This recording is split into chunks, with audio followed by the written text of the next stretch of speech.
Hi, I'm reading to you from my book Scooch, Jaya the Trust Coach. And what I'm telling you about is your power to change. It's from chapter 18, the power to change. And here's the three-part formula. Set the intention for the new way in contrast to the old way. Catch yourself in the old way. Course correct toward the new way. I'm giving you here, in this anecdote I'm going to read, a way to make your process transparent as a how-to for the course-correcting bits. Sometimes in the heat of the moment, you don't know how to course-correct. So making your process transparent is a way you can do that, and I'm going to read to you a story that's in this chapter. And just a quick definition that's written here. Make your process transparent. Simply speak out loud the mismatch between your inner reality and your outer. Here we go. When this concept of making my process transparent first dawned on me, I was in the last stages of learning how to stop yelling at my children. I was a scary yeller in the beginning. When things got stressful in nuclear family land, I was appalled, truly, to find myself acting out some award-winning renditions of some amalgam of the terrible mother and the wicked stepmother archetypes. This caused me more suffering than anything I've dealt with in my life, hands down. It also got me serious about healing what needed to be healed and finding another way. That's the short version of what launched the journey that got me to the work of Byron Katie. So once I'd learned how to question my thoughts about what was wrong with my kids, and once I'd begun to accept that the yelling was here until it was gone, it didn't stop just because I really, really wanted it to, I surrendered and started simply witnessing myself when the yelling took me over. And I noticed something fascinating. It looked like there was way more going on inside than outside, and the inner process was actually in opposition to the outer. As the yelling carried on or even escalated outwardly, inside I was horrified to hear myself, hating the behavior, dropping ever deeper into self-loathing, not even believing a word I was saying, and then seeking to counteract all of that verbally with a self-righteous insistence on my good and valid reasons for yelling, which I then reiterated loudly in a mean mama monologue that got meaner and meaner as I went. So much friction, so painful for all concerned.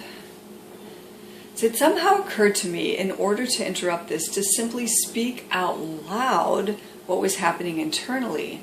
Yell, not speak, because if I could have just stopped myself from yelling, I'd have done so years before and skipped the whole F-go of it. AFGO, you can look it up, Google it.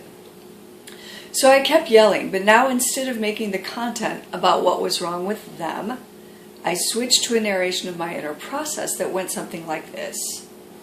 I hear myself yelling at you, and I can't stand the sound of my own voice. I hate it when I do this. It's not even about you, it's about me, and how frustrated I feel right now, and you don't deserve to be talked to like this. But I swear to Goddess, I have no idea how to get you to fill in the control issue of the moment. But that's not the point. The point is I've gotten myself all upset, and that's not your fault, and I'm going to go calm myself now. Excuse me. And then I walked away while my wide-eyed kids used both hands to press their jaws shut. Catching yourself in the old way once you've set the new intention, you may have no clue how to proceed toward course correction in the confusion of all that's happening in the moment. When you make your process transparent, you not only catch yourself, but also speak it out loud, so you don't implode from the dissonance between the inner world and the outer. This also interrupts the external behavior that results from that tug of war, whether it's being the fake, smiley version of yourself in a conversation or screaming and yelling at kids who will not benefit one iota from your words delivered that way, or whatever you've got going. What you might love about making your process transparent is that it's entirely reality-based and perfectly compatible with scooching.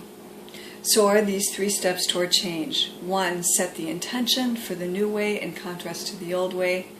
Catch yourself in the old way. Course correct toward the new way.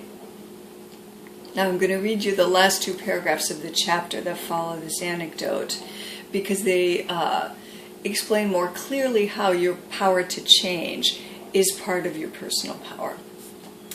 In case it's not perfectly clear how personal power increases when you know your power to change, there is no fixed identity. If you tell yourself, I'm someone who can't have this, or who can't do that, who never follows up, whatever it is, you can only be telling of past events. You're not telling the truth of who you are or what you're capable of. However many times you've played out a pattern, still no true fixed identity follows. You can't change it in a fixed way either.